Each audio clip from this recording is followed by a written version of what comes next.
என்னை ஆட்கொண்டவரும் நான் சேவிக்கிறவருமான ஆண்டவராகிய இயேசு கிறிஸ்துவின் நாமத்தினாலே அன்பினல் வாழ்த்துக்கள். கிறிஸ்து இயேசுவுக்குள் மிகவும் பிரியமான அன்பு சகோதர சகோதரிகளே, நீதிமொழிகளின் புத்தகத்தில் 12வது அதிகாரத்தில் 18வது வசனத்தின் முதல் பகுதியை குறித்து கொண்டு தியானித்து பாருங்கள். சில பேருடைய பேச்சுக்கள் எப்படியா இருக்கும் என்பதை கர்த்தருடைய ஆவியானவர் எழுதி வைத்திருக்கிறார். பட்டய குத்துக்கள் போல பேசுகிறவர்களும் உண்டு என்று சொல்லி எழுதப்பட்டிருக்கிறதை நீங்கள் பார்க்க முடியும். ஒரு பட்டயத்தை வைத்து ஒரு மனுஷனையோ ஒரு மனுஷியையோ குத்துனா என்ன ஆகும்? சதையை கிழித்து கொண்டு உள்ளே போய் இரத்தத்தை வெளியே கொண்டு வரும் அல்லவா, ஏன் ஜீவனையே வாங்கிவிடும் அல்லவா.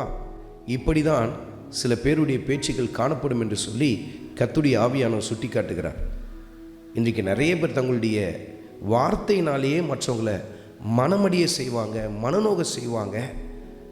ஏன் சில பேர் மற்றவர்கள் தங்களுக்கு விரோதமாய் பேசின காரியங்களை கேட்டு தங்கள் உயிரை தாங்களே மாய்த்து கொண்டதையெல்லாம் நாம் பார்த்திருக்கிறோம் அல்லவா. இவைகளெல்லாம் பட்டய குத்துக்கள் போல பேசுகிறார்கள் என்பதை காட்டுகிறது பாருங்க. அருமையான மகனே, அருமையான மகளே, நீ உன் வாழ்க்கையில் பேசுகிற வார்த்தைகள் மற்றவர்களை பட்டயத்தினால் குத்துவது போல காணப்பட்டு கொண்டிருக்கிறதா? அப்படி செய்வீர்கள் என்று சொன்னால் இன்றைய நாளிலே ஒரு தீர்மானத்தை எடுங்கள். ஆண்டவரே, என் வாயின் வார்த்தைகள் உமக்கு பிரியமானதாய் காணப்படட்டும். ஆண்டவர் இயேசு கிறிஸ்துவின் அன்பு எவ்வளவாய் அவருடைய வார்த்தை வெளிப்பட்டதல்லவா, அப்படியே ஆண்டவரே என் வாயின் வார்த்தைகளும் உடைய தெய்வீக அன்பை காட்டத்தக்கதாய் அமையட்டும் ஆண்டவரே என்று சொல்லி கேட்க ஆரம்பியுங்கள்.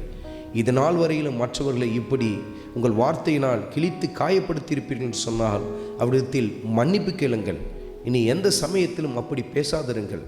கர்த்தருடைய வார்த்தையை பேசுவோம், சுவிசேஷத்தை அறிவிக்க ஆரம்பிப்போம், கிறிஸ்துவின் அன்பை எடுத்து சொல்ல ஆரம்பிப்போம், தேவனுடைய வார்த்தையின் எச்சரிக்கையின் சத்தத்தை சொல்ல ஆரம்பிப்போம். அப்படிப்பட்ட ஒரு பேச்சாய் நம்முடைய பேச்சு காணப்படட்டும். ஆண்டவராகிய இயேசு கிறிஸ்துவின் கிருபை உங்கள் அனைவரோடும் கூட இருப்பதாக. ஆமென்.